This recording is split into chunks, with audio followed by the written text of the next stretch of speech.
मित्रों, कैसा जा रहा है आपका दिन? मुझे लगता है अच्छा जा रहा है। तो आज हम वापस से एक जेई मेन का क्वेश्चन करने वाले हैं। और जेई मेन ये थोड़ा पुराना है। जेई मेन का 29 जैन का है, 25 का ही है। ठीक है, ये सवाल है एपी का है, सीक्वेंसर सीरीज से। एपी का नहीं है, सीक्वेंसर सीरीज का है। ठीक है, देखते हैं। बहुत सही सवाल है। मतलब ऐसा सिमिलर क्वेश्चन बहुत बार आ चुका है। एक तो मैंने कर भी रखा है, तो फिर भी ये अच्छा सवाल है। देखते हैं कैसे बनता है ये। जैसे ये an 4an की वैल्यू अपन को n² + 5n + 6 दे रखी है।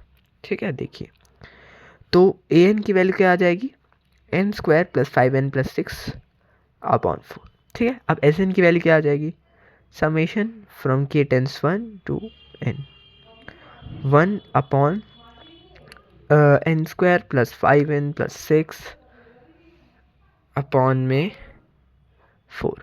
ठीक है, अब एस एन की वैल्यू क्या आ जाएगी? Summation k tends k = 1 to n upon 4 upon n² + 5n + 6। ठीक है, अच्छा अब अपन को निकालना है 507 2025, यानी कि n की वैल्यू 2025 और यहाँ पे 507 से मल्टीप्लाई कर देंगे।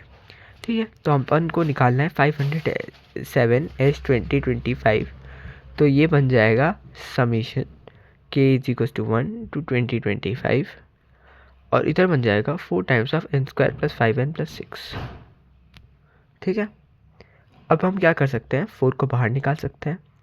तो हम बोलेंगे 500s 2025 की वैल्यू आ जाएगी, 4 को बाहर निकाल लिया, k = 1 2025 तक। हाँ, और इधर आ जाएगा 1 अपॉन क्या कर रहा हूँ n² + 5n + 6। ठीक है, अच्छा अब मैं इसको फैक्टर आउट कर सकता हूँ। 507s 2025 आप में से कईयों ने पहले ही कर लिया होगा, मैं अभी कर लेता हूँ।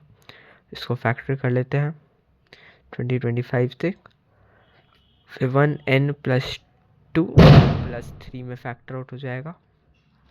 अब यहाँ आता है इस क्वेश्चन का crux point.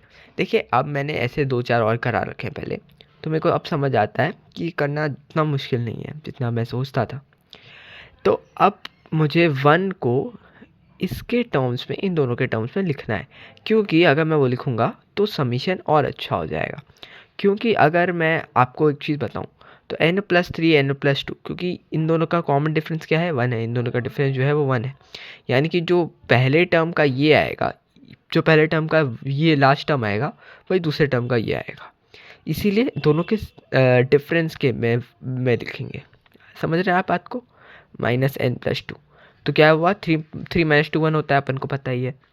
n + 2 times of n + 3, k = 1 से 2025, ये बन जाएगा 4 समेशन k = 1 से 2025, और उसके बाद ये कट जाएगा, नीचे आ जाएगा n + 2 और -n + 3।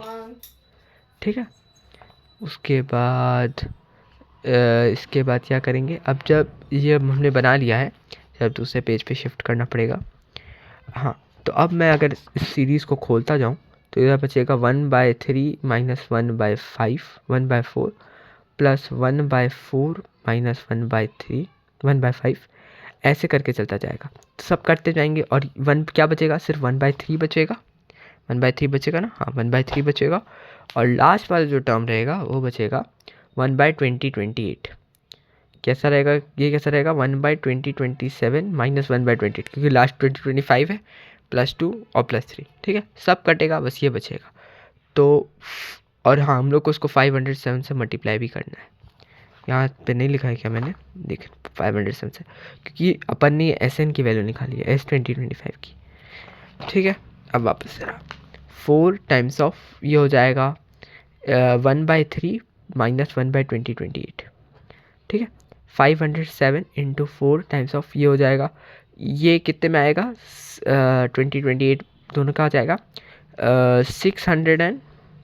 676 माइनस कुछ भी नहीं, -1। ठीक है, उसके बाद ये 4 में कट जाएगा, ये कट जाएगा, 675 हमारा आंसर आ जाएगा। So you saw this, how beautiful this question was. ठीक है, I hope you would have feel this good. Solution में अगर कोई भी प्रॉब्लम हो, कहीं भी कोई भी दिक्कत आए, तो आप you can comment freely. Thank you, bye.